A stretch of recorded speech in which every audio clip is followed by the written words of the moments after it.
किचनमध्ये. आज आपण बघणार आहोत एक डायबेटिक फ्रेंडली रेसिपी.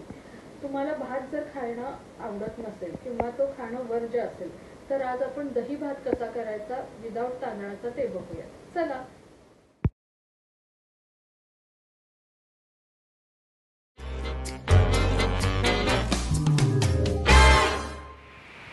इथे आपण एका कुकरच्या भांड्यामध्ये दलिया घेतलेला आहे. आता तुम्ही बघू शकता हा जरा मोठा दलिया आहे.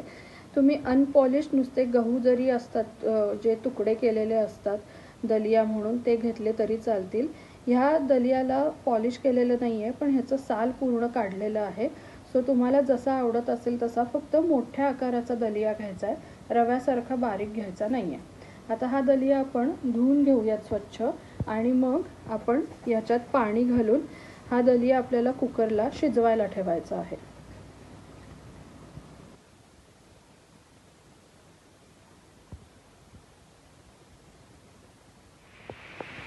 आपला दलिया आता धुवून झालेला आहे. आपण जसं भात लावताना पाणी घालतो तसंच इथे तिप्पट पाणी घालायचं आहे आणि आता हे आपल्याला कुकरमध्ये शिजवायचं आहे. जसं आपण भात शिजवतो तसंच त्याचप्रमाणे आपल्याला 3 शिट्ट्या काढून शिजवायचं आहे.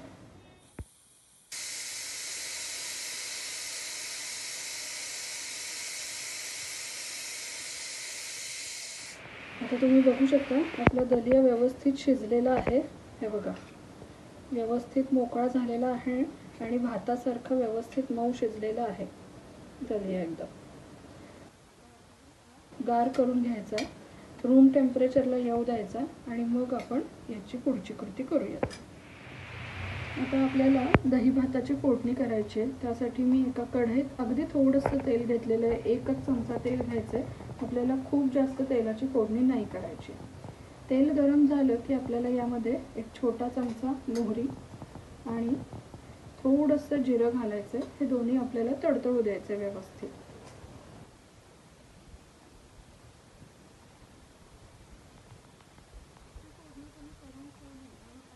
घातली तरी चालते कारण ही फोडणी आपल्याला गारच लागणार आहे.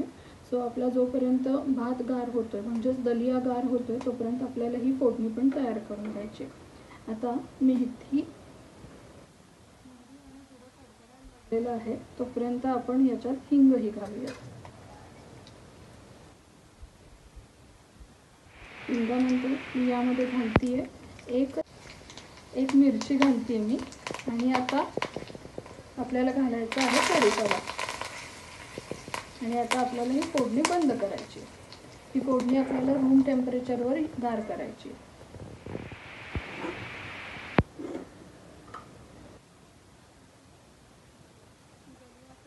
काढून घेतलेलं आहे. आता यामध्ये आपल्याला घालायचं आहे चवीनुसार मीठ. आपण दलिया शिजवताना मीठ घातलं नव्हतं. शक्यतो मी मीठ घालत नाही शिजवताना. तुम्ही जर आवडत असेल तर आधी घातलं तरी चालेल. साधारण 1 चमचा भरून मीठ इथे घातलेलं आहे.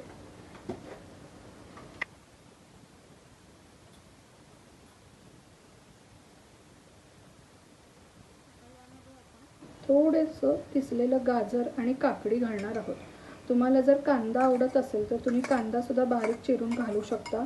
याचबरोबर आपण यामध्ये डाळिंबाचे दाणे घालू शकतो किंवा फोडणीमध्ये काजू घालू शकतो, शेंगादाणे घालू शकतो. त्याचबरोबर आपण यामध्ये घालणार आहोत थोडीशी कोथिंबीर आहे. यामध्ये दही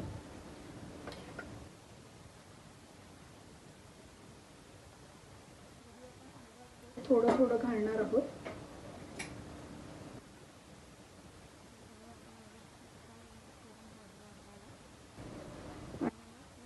करत आपल्याला दही किती वाढवायचं आहे त्यानुसार आपण जास्त कमी करू शकतो. आता यामध्ये आपण आज भाज्या घातलेल्या आहेत, म्हणजे काकडी घातलेली आहे, गाजर घातलेलं आहे. पण तुम्हाला जर आवडत नसेल किंवा लहान मुलं खाणार असतील, वयस्कर लोक खाणार असतील, ज्यांना दातांनी चावायचा प्रश्न असेल, अशा लोकांसाठी तुम्ही हे नाही घातलं तरी चालेल किंवा तुम्हाला आवडत असतील तर अजून कुठल्या भाज्या घातल्या तरी चालतील. दही घालते.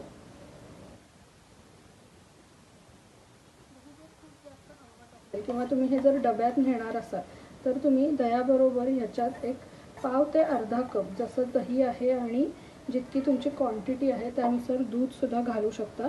यामुळे दह्याचा आंबटपणा कमी होतो, एक रिचनेस येतो आणि जास्त वेळासाठी हा पदार्थ व्यवस्थित टिकतो. उन्हाळ्यात खाण्यासाठी हा दही भात खूप छान आहे.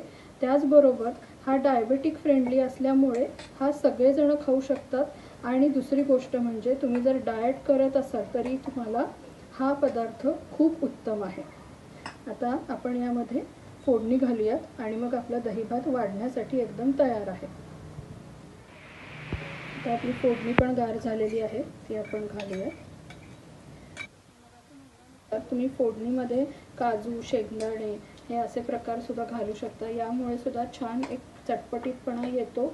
शिवाय आपल्याला दाताखाली एखादा क्रंच येतो आणि त्यामुळे पण ही रेसिपी खूप छान लागते.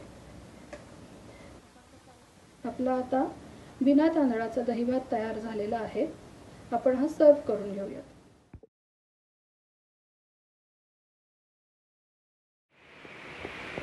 अशा प्रकारे आपला हा बिना तांदळाचा दही भात आता तयार झालेला आहे. तुम्ही कधी करून बघता.